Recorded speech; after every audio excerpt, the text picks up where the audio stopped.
ఎల్ఐసికి తన మ్యూచువల్ ఫండ్స్‌లో అంటే ఎల్ఐసికి సంబంధించినటువంటి డబ్బులు తీసుకెళ్ళి అది దగ్గర పెట్టుకొని ప్రింట్ చేస్తే మనకెవరికీ డబ్బులివ్వలేదు. మనకి సంబంధించినటువంటి క్లెయిమ్స్ ఇవ్వలేదు. అది వేరే సంస్థలో పెట్టుబడులు పెడితే అది కూడా నాన్ రిస్క్ వాటిట్లో పెట్టుబడి పెట్టి డబ్బులు సంపాదిస్తే అది మాత్రమే ఇవ్వగలదు.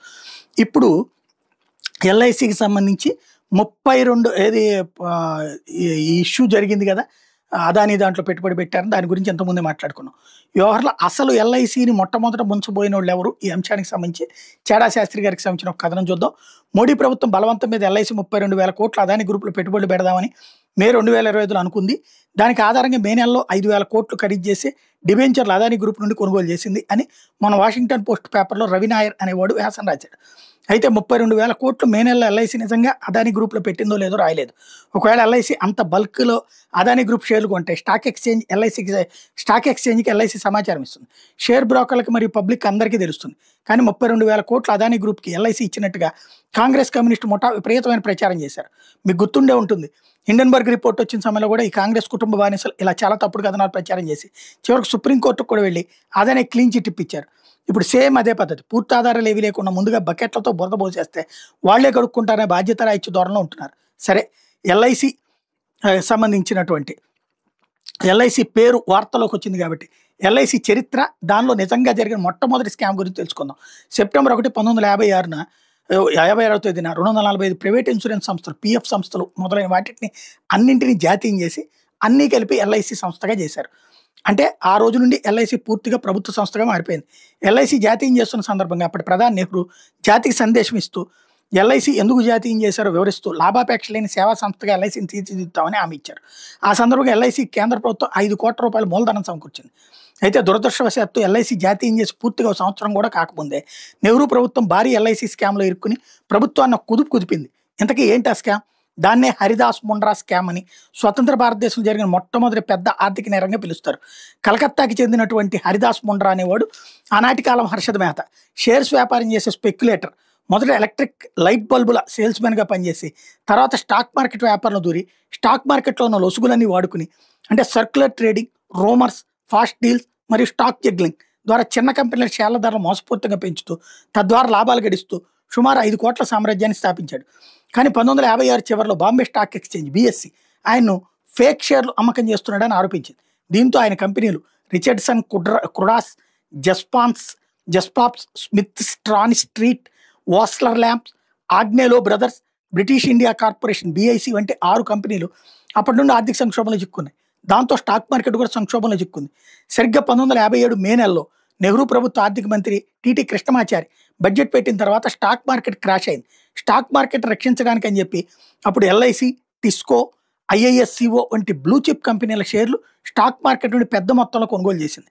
ఎల్ఐసి ఇన్వెస్ట్మెంట్ కమిటీ అధికారికంగా ఈ కొనుగోళ్లను ఆమోదించింది. కొనుగోలు జరిపింది. 1957లో ముండ్రా కంపెనీల షేర్లు ధరలు పడిపోతూ ఉండటంతో ఆర్థిక సంక్షోభంలో పడ్డాడని పైన చెప్పుకున్నాం కదా, స్టాక్ మార్కెట్కి మద్దతు ఇవ్వడానికి అని చెప్పి ఇదే సమయంలో సంక్షోభంలో ఉన్న ముద్రా కంపెనీల షేర్లను కూడా స్టాక్ మార్కెట్లో ఆ షేర్లకు ఉన్న రేటు కంటే ఎక్కువ చెల్లించే ఎల్ఐసి 1.26 కోట్ల విలువ గల షేర్లు కొంది. పోనీ ఈ 1.26 కోట్ల విలువ చేసే ముంద్రా కంపెనీల షేర్లు స్టాక్ మార్కెట్ ద్వారా ఓపెన్గా ఎల్ఐసి కొనుగోలు చేసిందంటే లేదు. అసలు ఇటువంటి నిర్ణయాలు తీసుకోవాల్సిన ఎల్ఐసి ఇన్వెస్ట్మెంట్ కమిటీకి చెప్పకుండా దాన్ని బైపాస్ చేసి finance minister TT Krishnamachari TTK ఒత్తిడితో ఈ కొనుగోలు ప్రైవేట్గా జరిగింది.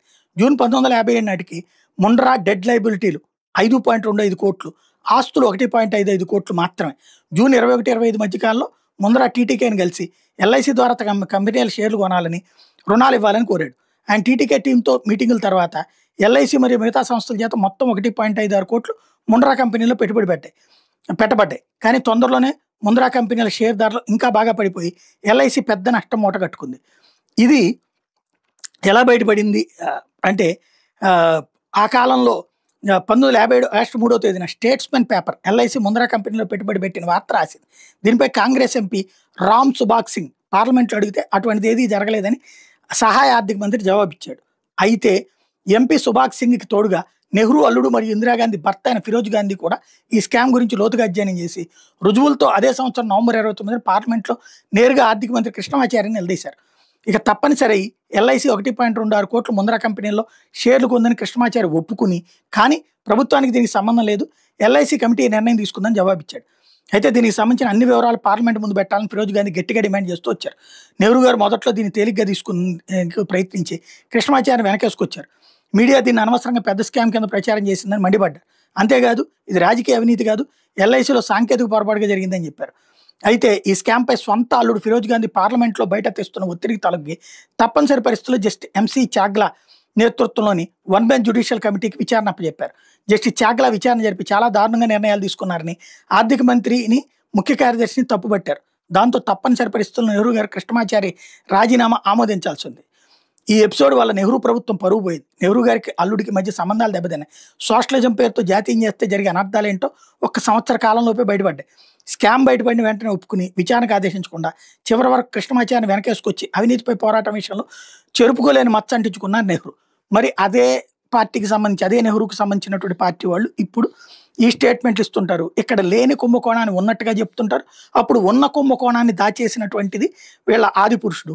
ఈ మొక్క మనం చెప్పామనుకోండి, అదిగో నెహ్రూ మీదకి వెళ్ళిపోయింది, ఇదంతా చూసారా, ఇదంతా డైవర్షన్ అంటారనమాట.